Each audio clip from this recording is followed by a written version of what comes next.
अल्लाह से दुआ मांगी है हिंदुस्तान के लिए। हम पूजा नमाज कुरान हर कुछ करते हैं। आपने मेरे घर में देखा, कुरान मेरे घर पे रखी है। शर्म आनी चाहिए इसको कि बोदी रखकर भगवा पहन कर नमाज पढ़ा रहा है कि मुसलमान हिंदू एक है। बेशर्मो, शर्म है तुमको? तुम अपनी नोनिया कटवा लो, नोनिया कटवा के इस्लाम कबूल कर लो, हमें कोई दिक्कत नहीं है।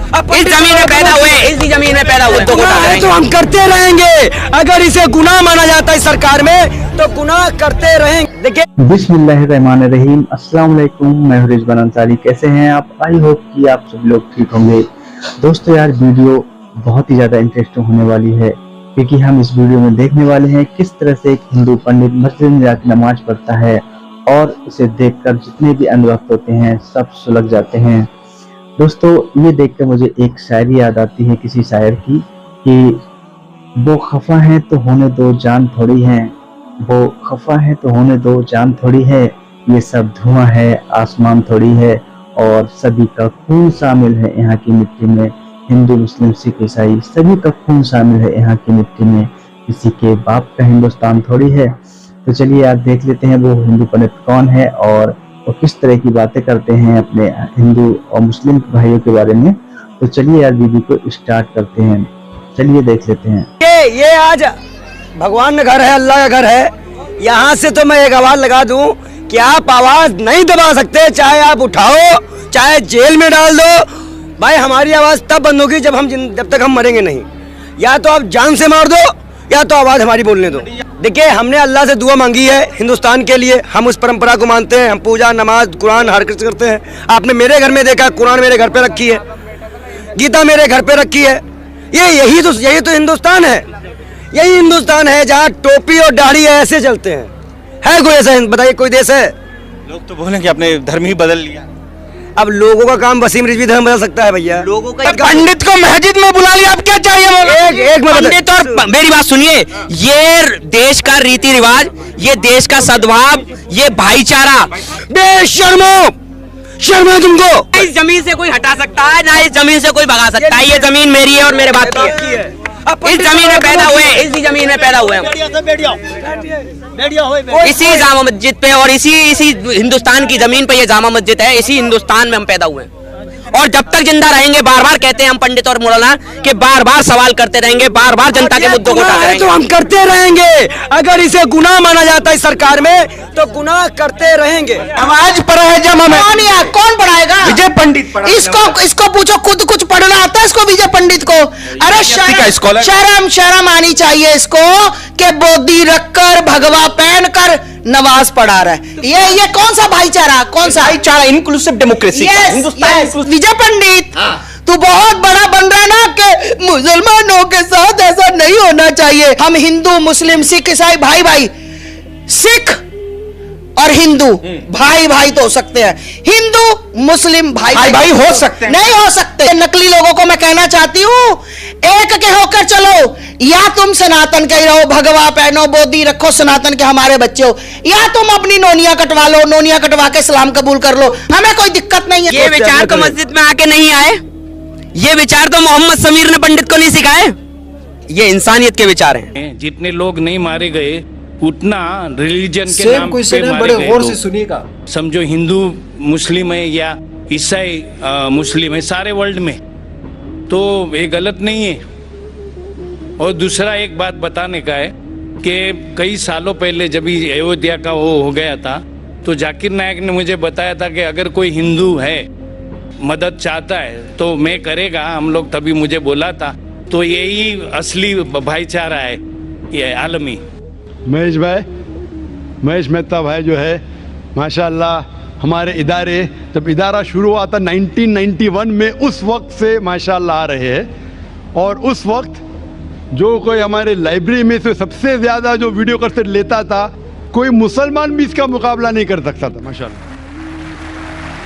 आज वो कह रहे कि रिटायर्ड है लेकिन टायर्ड नहीं है।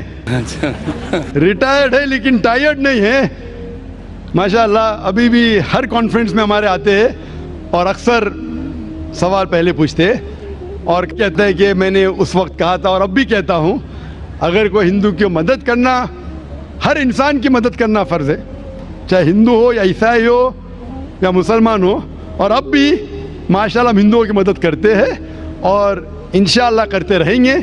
और ये जो कॉन्फ्रेंस है, ये कॉन्फ्रेंस सबकी मदद कर रहा है, मुसलमान की भी, ईसाई की भी, हिंदू की भी।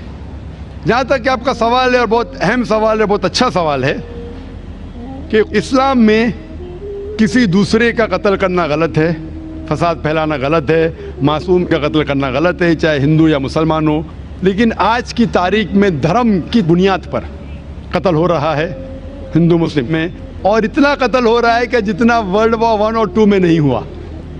और जो आप कहते हैं मैं बिल्कुल मानता हूँ, लेकिन ये बात जो हो रही है बिल्कुल गलत है, इस बुनियाद पे नहीं होना चाहिए। इसीलिए हम ये कॉन्फ्रेंस कर रहे हैं।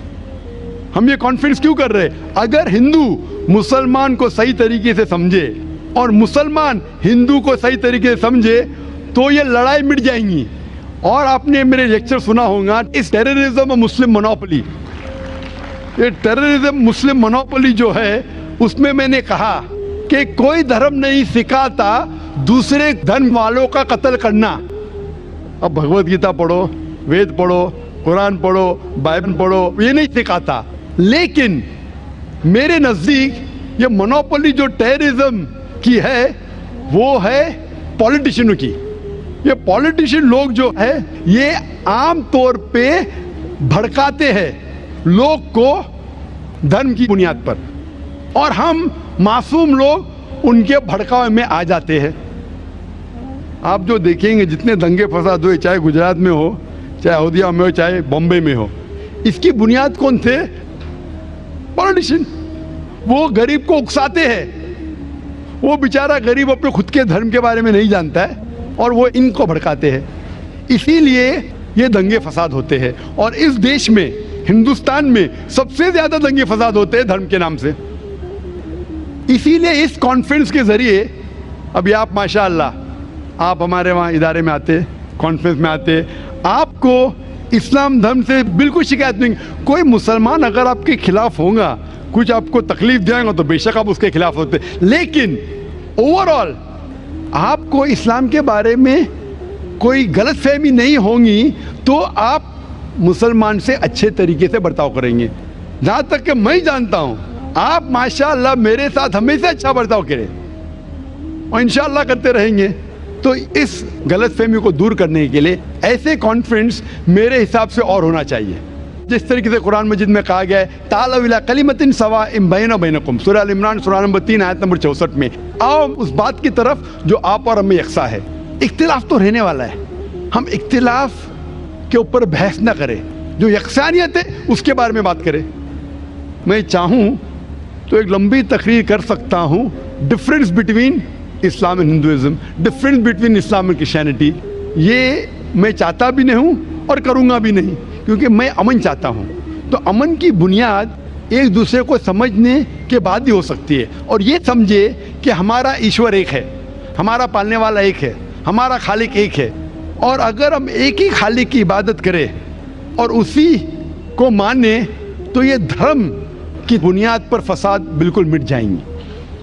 और मैं चाहता हूँ कि आप जैसे लोग और इस्लाम को पढ़े, मुसलमान हिंदू धर्म को पढ़े, एक दूसरे को समझे और कम से कम यकसानियत पे अमल करें।